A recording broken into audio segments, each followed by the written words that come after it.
দর্শক, ধাপে ধাপে পেঁয়াজের বাজার কমছে, কিছু কিছু বাড়ছে। আজকে ধুলাউড়ি হাটের বাজার পরিস্থিতি কেমন, এই পেঁয়াজের বাজার সাথিয়া পাবনা আপনাদের জানাবো। সাথে ভাইজান, আসসালামু আলাইকুম। ওয়ালাইকুম আসসালাম। ভাইজান, ব্যবসা বাণিজ্য কি অবস্থা এখন? খুব ভালো চলতেছে ভাই। খুব ভালো চলতেছে। আমরা আছি কোন হাটে? আমরা আছি ধুলাউড়ি হাটে। ধুলাউড়ি হাট। ধুলাউড়ি হাটে। ধুলাউড়ি হাট কি বারে হাট হয়? শুক্রবার আর সোমবার।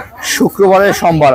আজকে দেখতে পাচ্ছি আপেল, পুরাটাই আপেল কিনছেন ভাই। আজকে আপেল কত করে কিনলেন? পাবনার জেলার মধ্যে ধুলাউড়ি হাটের ভিতরে সর্বোচ্চ 20 পেঁয়াজ একদম আপেল। একদম আপেল। আজকে বাজার পরিস্থিতি কেমন ছিল? বাজার 1900 থেকে 1700 বললো কিনছি। 1900 থেকে 1700 টাকা। আর আপনি তো একদম টপ সারা থেকে কিনেন না আপনারা? বাজার বর্গে ফার্স্ট পিস। সর্বোচ্চ পেঁয়াজ, সর্বোচ্চ মাথা পেঁয়াজ একদম 1900, 1800, 1700 পর্যন্ত আছে। দর্শক, এই তো দেখতে পাচ্ছেন দাদা ভাই, বাজার কিন্তু দেখতে পাচ্ছি কিছু হাটে কিছু কমছে, আবার কিছু বেচা কিনা একটু কম, তো তাইতে বেচা কিনা একটু কম হচ্ছে, তাইতে একটু বেশি হচ্ছে। আচ্ছা আচ্ছা। আর আম লিচু লাগছে, এই জন্য একটু বেচা কিনা কম। আমরা তো হয়তো কৃষকরা বলছে, আমরা আশায় ছিলাম হয়তো ঈদের আগে কিছু বাজার বাড়বে না, এরকমই থাকবে। এরকম থাকবে। বৈদেশিক পেঁয়াজও তো নাই। বৈদেশিক পেঁয়াজ না থাকলে আমাদের দেশি পেঁয়াজ অনেক আছে। এত পরিমাণ লাগানো হয়েছে, অনেক পরিমাণ। ওরে বাপ, এই পেঁয়াজেই টোটাল বাংলাদেশ কভার করবে সিজন পর্যন্ত। সিজন পর্যন্ত আর আরো বরং তো বাইচেও যাইতে পারে, বাইচেও যেতে পারে এত বড়। তাহলে আর মোদির দরকার নাই। মোদির আর দরকার নাই। হ্যাঁ, মোদির দা কপালে আছে। মোদিও নিয়ে গোলা খাই কি আমাদের, আমরা চড়াই বাড়তি নিয়ে আমাদের দেশের পেঁয়াজই কি পাচ্ছি না, আমরা কুল পাচ্ছি না। আচ্ছা, রসুনের বাজার কেমন ছিল আজকে সকাল থেকে? রসুনের বাজার এটা আমরা কিনি না, আমরা শুধু পেঁয়াজ কিনি, খালি পাবনার দেশি পেঁয়াজ কিনি। 4400 টাকা সর্বোচ্চ দেখলাম মাথাটা ছিল। থাকতে পারে, আমি জানি না সঠিক। ভাই, এই পেঁয়াজ যাবে এখন কোথায় আপনাদের এই আড়ত থেকে? বগুড়া বাইপাস, গাজীপুর চৌরাস্তা, মুন্সিগঞ্জ বাণিজ্যালয়। ওরে বাপ রে, এই যাবে না মুন্সিগঞ্জ মার্কা? এর কি মার্কা আপনাদের? মুক্তার মার্কা। মুক্তার মার্কা।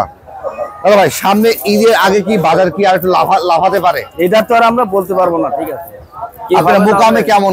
তারা মুকামে এখন আমাদের মার্কার উপর ভিত্তি করে আমাদের মার্কা টপ, মানে 1 নম্বর, এই জন্য মানে চলে আর চলে। যদি 2 নম্বর হতো চলতো না, তাহলে চলতো না। হ্যাঁ, অনেক ব্যবসায়ী দেখছি আমরা ধরা খাইছে। অনেক ব্যবসায়ী আর শুয়ে পড়িছে আর কি। নাই, হ্যাঁ নাই। 70 দিয়ে সাজা। কিন্তু আপনারা কিন্তু প্রথম লাস্ট পর্যন্ত থাকেন। লাস্ট পর্যন্ত আছেই। ফাটাকেষ্ট আল্লাহ তাআলা যতদিন বাজালে এরকম থাকবই। আচ্ছা আচ্ছা। আচ্ছা, টোটাল কত মন কিনছেন এখানে? 6000 কেজি কিনছি। 6000 কেজি? ওরে বাপ রে। দর্শক, 6000 কেজি ভাই একাই কিনছে, কিন্তু এই ধুলাউড়ি হাটে সর্বোচ্চ টপ ক্যাটাগরি পেঁয়াজ। তাহলে আমরা দেখতে বৈদেশিক পেঁয়াজ আসে নাই, দেশের পেঁয়াজেই ভরপুর। দেশের পেঁয়াজই গাদি। বৈদেশিক পেঁয়াজ দরকার নাই আমাদের। মানে এই বাদাই কিনতেছে, এই ঘরে তো ওই ঘরে, ওই ঘরে তো ওই ঘরে, মানে বদল হচ্ছে আর কি। হ্যাঁ। আচ্ছা দাদা ভাই, আমরা বাধাই যারা করছে তাদের সুসংবাদ কি আছে না দুঃসংবাদ? আছে। তারা 2200 কিনে এখন বেচতেছে 1800, 1900। মানে বদলাই বেচতেছে আবার। তাহলে সামনের দিকে আর 2 মাস পর কেমন পরিস্থিতি হতে পারে বুঝতে পারছেন? এখন হয়তো বাজার 50 বাড়তে পারে, 50 কমতে পারে, 200 বাড়তে পারে। আহামরি লাভ করতে পারবে না। না এবার যারা বাধাই করছে, এবার আর সে লক্ষণ নাই। বুঝতে পারছেন না? যারা বাধাই করছে তাদের দুঃসংবাদই বেশি। তাহলে এই সময় যদি বৈদেশিক পেঁয়াজ ঢুকাতো কি হইতো পরিস্থিতি ভাই? পরিস্থিতি 1200 আসতো, 1200, 1400। তাহলে এই দিক থেকে আমাদের প্রাইম মিনিস্টার যে আছে বর্তমান দায়িত্ব, তাকে ধন্যবাদ দেওয়া দরকার। তার মানে এই সময়ও সে বৈদেশিক পেঁয়াজ ঢুকায় নাই, কৃষককে ভালোবেসে। সে বুঝতে পারছে যে আমাদের দেশেই গাদি আছে, গাদি পেঁয়াজ, বৈদেশিক দরকার নাই।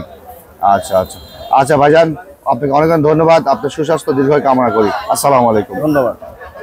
দর্শক, ধুলাউড়ি হাটের সর্বোচ্চ পেঁয়াজ কিন্তু আপেল পেঁয়াজ, একদম আপেল পেঁয়াজ। দেখেন, একদম আপেল পেঁয়াজ, সম্পূর্ণ আপেল পেঁয়াজ। এই আপেল পেঁয়াজ কিন্তু আজকে সর্বোচ্চ বাজারে কিনা হয়েছে 1900 থেকে 1700 পর্যন্ত সর্বোচ্চ বাজার কিনা হয়েছে। দর্শক, আমরা অবস্থান করছি পাবনা জেলার ঐতিহ্যবাহী হাট ধুলাউড়ি পেঁয়াজের পাইকারি হাট। সেখান থেকে আজকে জানিয়ে দিলাম আমরা বাজার পরিস্থিতি কেমন যাচ্ছে সেটা একটু আমাদের জানিয়ে দিবেন। আমি স্যার বাপ্পি, চালচিত্র টিভি, ধুলাউড়ি হাট।